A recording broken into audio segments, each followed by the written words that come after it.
daawadayaal ilaahay caafiye goolhayihii xulka gobolka Sool Yuusuf Lambasa ayaa la dhigay isbitaalka Haldoor ee magaalada Hargeysa kadib markii dhaawac culus uu maalinimadii shalay soo gaadhay ciyaartii dhexmartay gobolka Sool iyo Daadmareed.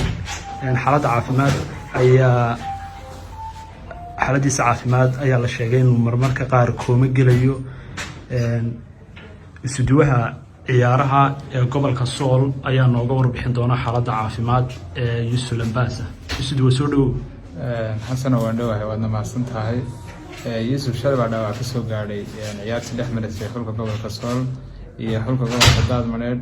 runtii ciyaartaasi markay soo dhamaatay Yuusuf waxaan geynay dhakhtarka isagoo 13 daqiiqo u jiifay dhaawacii ka soo gaadhay ciyaarta socod haafkii hore. hase ahaatee markii aan dhakhtarka geynay wuxuu siiyey daawooyin iyo kala-jebin ayuu siiyey. xaafadaanu geynay Yuusuf runtii xanuunkii madaxa ka gaadhay oo markii dhakhtarka aanu keenay caawa Yuusuf marna kooma ayuu galay marna magaranaysa isla maqnaa. mararka qaarkood xusuustiisu ma aysan joogin laakiin alxamdulillah marba mar ka dambaysa uu ka soo raacanayaa. ilaahay waa mahad iska leh. laakiin waxyaalaha yaab kale aan magaranaysaa ciyaarta shalay markii ay soo dhamaatay hadda ay kula naga warramay Yuusuf in uusan ogeynba wixii ka dhacay garoonka iyo wixii gool dhalinayay iyo wixii shabagiisa gool taabtayba. ciyaartan ay haafka hore xaaladiisa isagoo ugu wardambeysay. taasina marka aan runtii sheegnana Yuusuf iyo wixii shalay garoonka dhacay kuwa islaama aysan ahayn waxaana cadaynaysaa in uu Yuusuf miirkiisa iyo isagoo caadi uu joogay haafka hore ciyaarta laakiinse uusan haafkii dambe jooginba sida uu magaranaysaa marka uu isla maqan yahay kale uu ku hadlayo uu ku shoogayo intuu boodo uu marba dhahayo ciyaartii uu ka sheekeynayo marba xaaladeedii waxeedii. marka runtii Yuusuf nin qaran buu ahaa dadka dhan u dhaxeeyo ahaa ma ahay nin kooxa nin gobola laakiin ciyaartoydii la ciyaarasay iyo kuwii wax gaarsiiyay waxay u haysteen nin gaar ah iyo nin gobol ah. laakiin waxaan u sheegnaa guud ahaan shacabka reer Somaliland iyo qaranka oo dhanba inuu Yuusuf yahay dadka oo dhan anfacaya iyo qaranka oo dhan iyo xulka oo dhanba ee reer Somaliland oo dhan laakiin uusan ahayn nin magaranaysa lagu tiriyo gobol gaar ah iyo cid gaar ah. marka runtii ilaahay caafimaad baan u rajeynayaa haddii alla idmo caafimaad taam ayaan u rajeynayaa. ilaahay baa mahadda iskale in uu marba xaaladiisu ay ka soo horeysana waa rajeyn doonaa insha Allah. aadna u mahadsan tahay xasan Galeyn. dhakhtarka daweynaya Yuusuf ayaa isna halkan jooga. dhakhtar ku soo dhawow marka hore bal xaaladda caafimaad goolhaya nooga waran.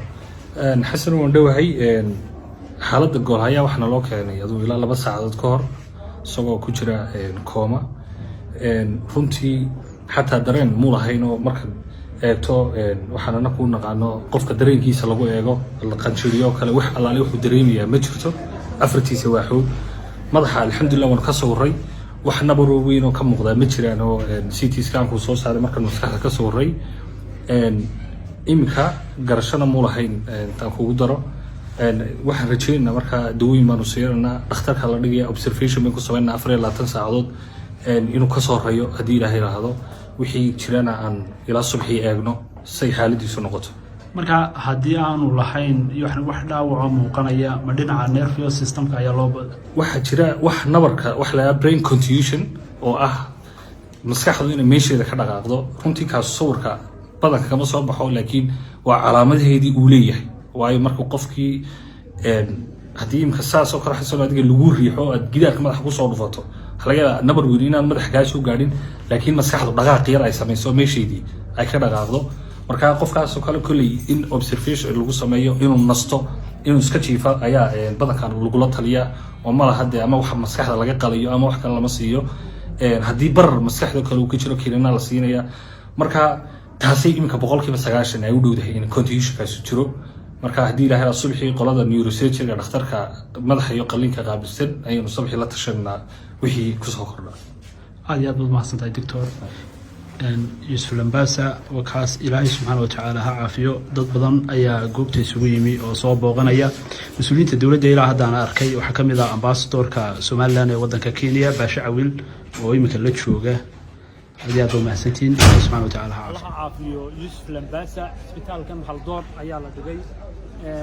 wixii xaaladiisa caafimaad ka soo kordhaa haddii ilaahay awoodda uu ka dhigo waanu idinla socodsiin doonaa. mas-uuliyiinta isbitaalka iyo mas-uuliyiinta dowladdana way ku hawleeyeen xaaladda caafimaad ee Yusuf Lambaasa sidoo kale ciyaartooy badan iyo dad badan ayaa soo booqanaya isbitaalka oo xaaladda goolhayaha soo eegaya aad baad u mahadsantahay